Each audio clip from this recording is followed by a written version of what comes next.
Top of the morning, Dan and Amy, and let's take a little cleansing breath from Jim Comey, who's left us breathless with his rhetorical flourishes. No idea he was so romantic. Let's talk a little bit about something closer at home, like the state of Illinois. Ben Bradley. Formerly of Channel 7. Yeah, no, now over at WGN News Television. He had a very good piece, and that's not something I say about the Chicago Press Corps very much, but when it's warranted, it's warranted. Very good piece on GN News last night about how Illinois is losing its border war, really borders war. It's not just Indiana, it's all of the contiguous states and really the Midwest in general. And he profiled a couple of individuals. One thing I liked about what Bradley did is it's not businesses or versus families or businesses and corporate CEOs versus the workers. It's everybody.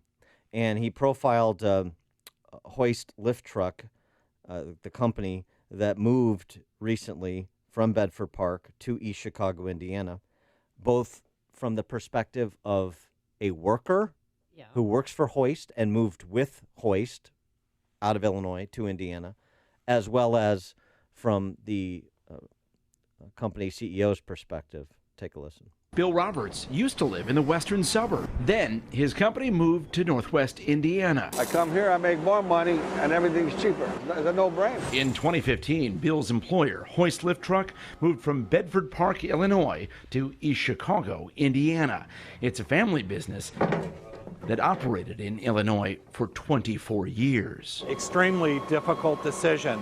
There were many moments where I told my son, Vince, let's just stop, let's not do it. I'm too uncomfortable, change is tough. Hoist CEO Marty Flaskas says his thinking changed when he realized that moving a few miles could save him millions on everything from workers' comp to property taxes. For example, in Bedford Park, he paid $2 a square foot to the tax man. Over the border in Indiana, he pays 43 cents a foot. In Illinois, we were getting reassessed and having to pay a law firm to lower our tax bill down to what would be a competitive rate.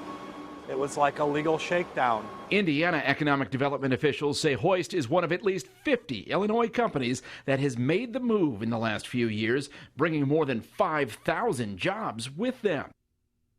Legal shakedown. I love it. Because that's right. You have to hire an attorney to get your property taxes down.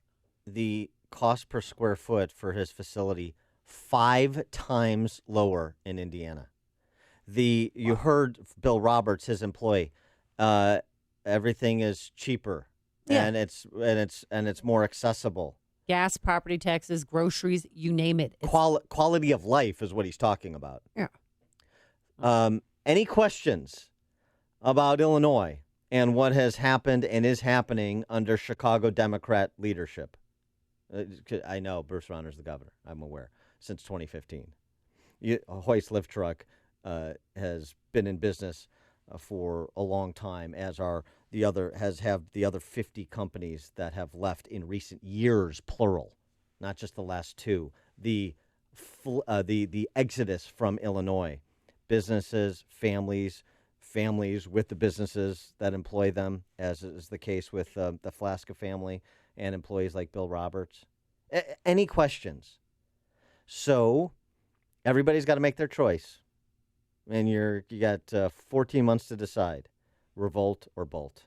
You either change out the leadership of the city, because that's only 2 months after the 2018 election, the mayoral election and aldermanic elections. You either change out the leadership of Chicago and Illinois, or you leave, or as Marty Flaska said, Illinois is becoming a place for upper middle class and the rich to survive. I was having employees who had to move 60 or 70 miles away from his facility then in Bedford Park to be able to afford housing. And it's not because Flaska is not paying a living wage or a fair wage. 60 or 70 miles away. So again, talking about the quality of life from the employee perspective, from the worker perspective. 312-642-5600, turnkey.pro answer line. Now, listen. Well, it sounds like a no-brainer. I mean, if I owned a company and I wanted to cut down on my property taxes and create a better life for my employees, why not? And here's the flip side, and this is again a great choice by Ben Bradley and GN News. This is Bob Witt. I think his name is Wiss, but he's the president of Doreen's Frozen Pizza, which is in Calumet City. He's decided. He's also, I think, the president of the Hegwish Business Association on the Southeast side. But he's decided to stay in Illinois. But listen to why he can stay and what may prompt him to leave in the not too distant future. Fresh Italian sausage on all our pizzas, not that mystery meat stuff. We do it the old-fashioned way. Bob Wise is among those who decided to stay. I am loyal to the community. We did want to stay close. This purveyor of frozen pizza says it's disheartening to try and make it work in a state that can't even produce a budget. Wise is the president of the Hegwish Business Association and says look no further than the number of for sale signs and talk to residents. Every time something comes up over here, it goes out of business. To see what's going on. The vacancy rate in downtown Hegwish, just 3 miles away from here, is probably 35 to 40%. Whiting on 119th Street looks awfully full to me. What kept Wise's business in Illinois is simple, a special property tax classification that sunsets in a few years. You know, we can offer incentives, or we can make the climate easier. Right. The last thing that Wise said, I think I mispronounced it, Bob Wise.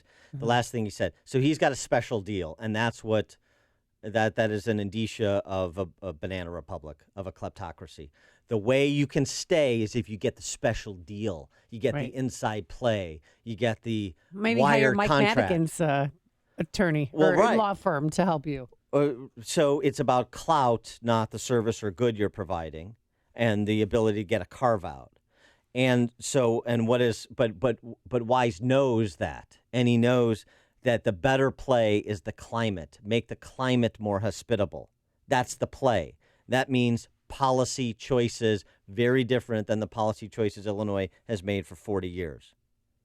I mean, two excellent profiles. And by the way, understand, Marty Flaska and Bill Roberts, his employee, and Bob Wise, understand exactly what Chicago Democrats are saying to you who just want to raise taxes, as the Senate Democrats did. $5.5 billion tax increase, and that's all it was. Nothing on the spend side. We're just going to continue to take more. What they're saying about you, they're saying Bruce Rauner's the problem because they can't say this. But they're acting like you're the problem. You know how you can tell? Because they're taking more from you. So what does that say? You're not paying enough. It's your fault, Illinois families. It's your fault, homeowner. Reverse psychology. Well, it's not, I mean, you follow the logic. We're demanding you pay more. We're not demanding. We're just taking. That's what we like to do. We'd like to take more from you. So you're saying Bruce Rauner's the problem because you can't say I'm the problem, but your behavior says you think I'm the problem because you're taking more from me. I'm not paying enough. Isn't that ultimately what they're saying? Yeah. It's your fault. It's not their fault. It's Bruce Rauner's fault because he's a political opponent. But ultimately, it's your fault because you're getting stuck with a 32% income tax increase and a corporate tax increase and a cable TV tax increase and a cloud tax increase and an extended sales tax on services. You're to blame. That's what the Democrats are saying in this state. And I'd love to hear cognitive dissonance. I bet I won't. You're just going to hear, I guess we're just going to have people that continue to bury their head in the sand on Oak Street Beach, and/or, as Marty Flaska said, don't care. I'm insulated from terrible public policy because I'm very wealthy. The Champagne socialists all along the lakefront from the city to the Wisconsin border. Or I'm a beneficiary of the kleptocracy. Because how else do you stay in Illinois? Steve and Niles, you're on Chicago's Morning Answer. Yes. I've been living in Niles for all my life, 80 years, and every year taxes. We want casinos. The casino money is going to all the suburbs that they deserve it, but where's our cut? And by the same token, where is the corruption police? Everybody knows there's corruption, and these guys, just pocketing the money. They're not giving it to the schools or infrastructure. Come on, guys. We need help.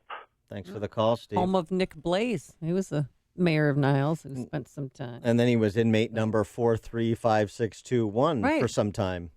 Uh-huh. Yeah, boy, part of the kleptocracy. Scott in Schaumburg.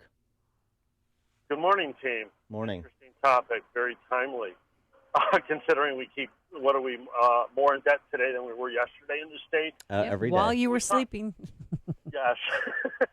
Every day, or all of our policies are made by people.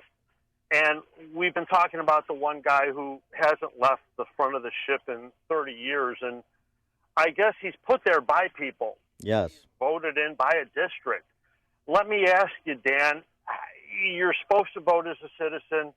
I can't say you're obligated, but at any point, are you accountable or responsible for your vote? Because it does seem like corruption. It does seem if the same district keeps putting this guy in who's driving the rest of the ship into the gutter, or already has, are they accessories? Are they an enabler? Well, It's not like, yeah. and this is a legal thing and a civil thing, but does the rest of the state have a case Well, against the district that keeps putting the same guy into office year after year who puts us into the position we're in today? Scott, let me localize that for you since you're in Schaumburg. There's a legal case, of course. People are freely voting him in. Madigan, you're talking about, of course. People are also freely voting in Michelle Mussman in Schaumburg, who then goes down to Springfield and is a roll call vote for Mike Madigan. So you think that it's just the people in Madigan's district that are culpable for what's happened? Why? The way to depose Madigan is not to try and take out the controlled vote that has benefited from everybody else's largesse that he funnels back to his district for 40 years. That's not going to happen. People are not going to wean themselves off of Madigan's largesse. So the largesse Madigan returns home. They're going to continue to play serfs to the feudal lord. But what about in the suburbs? What's the excuse in Schaumburg? What's the excuse in Park Ridge and Des Plaines? What's the excuse in Addison and Villa Park and Bloomingdale?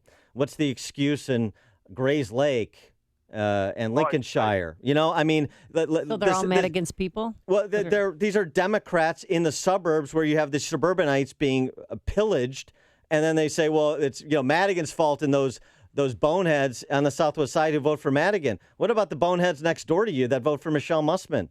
Or Carol Sente up in Lake County, or Deb Conroy in Villa Park, and I could go on. Of course, that is so. So it's a little bit of we need to stop kind of the blame shifting, and we need to say what's happening in my community and what can I do about it.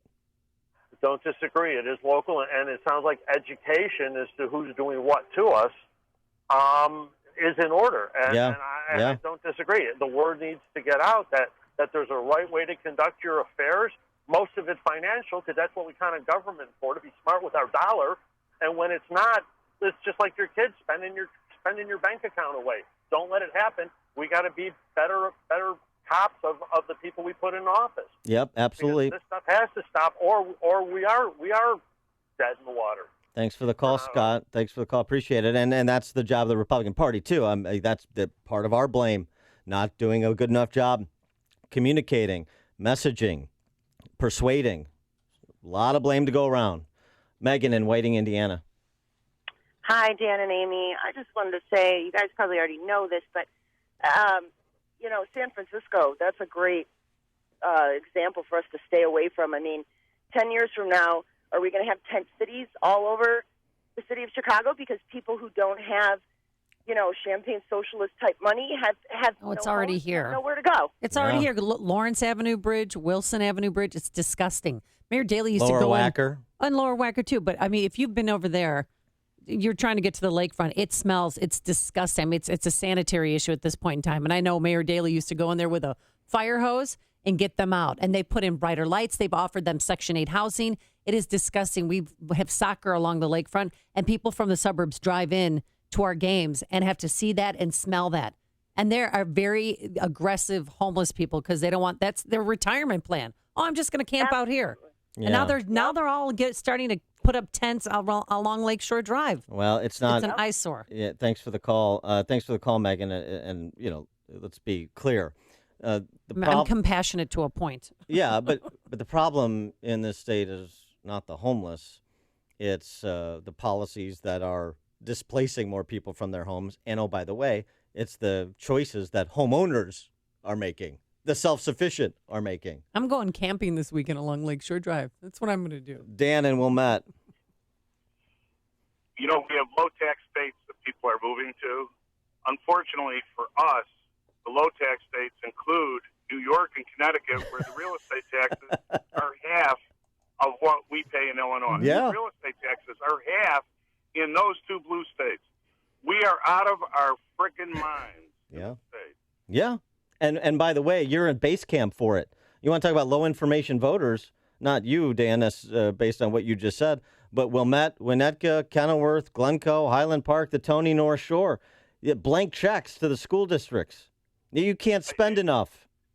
And they do less in terms of educating our kids, and then they turn around and indoctrinate them with all this progressive BS where everything's for free. And it's a very sad situation. It is.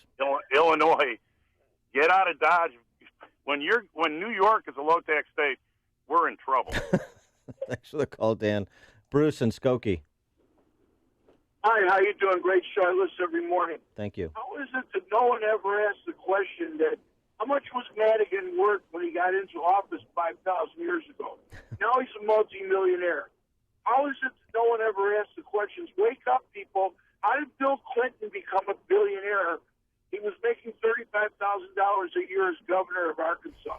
How did Obama, who's a community organizer, who didn't have a pot or a window to throw it out of, there's worth, $500 million. Where do they get their money? How can you let Madigan stay in office? Rauner's the problem. Madigan is the problem. It's a terrible thing to live in fear. I live in fear. I'm an attorney, 70 years old. I can't pay my taxes. I hardly can pay my electric bill. Okay, why? Tax goes up and up and up. Okay, and they keep taking from me. Pretty soon I won't be able to live in my house. I'm a slave. Wake up, people. We keep paying Madigan, who's got us all enslaved. It's Rauner. Rauner's not the problem. When are you people going to wake up? I've woken up because I can hardly pay my bills. And it's all for taxes. Thanks for the call, Bruce. Appreciate it.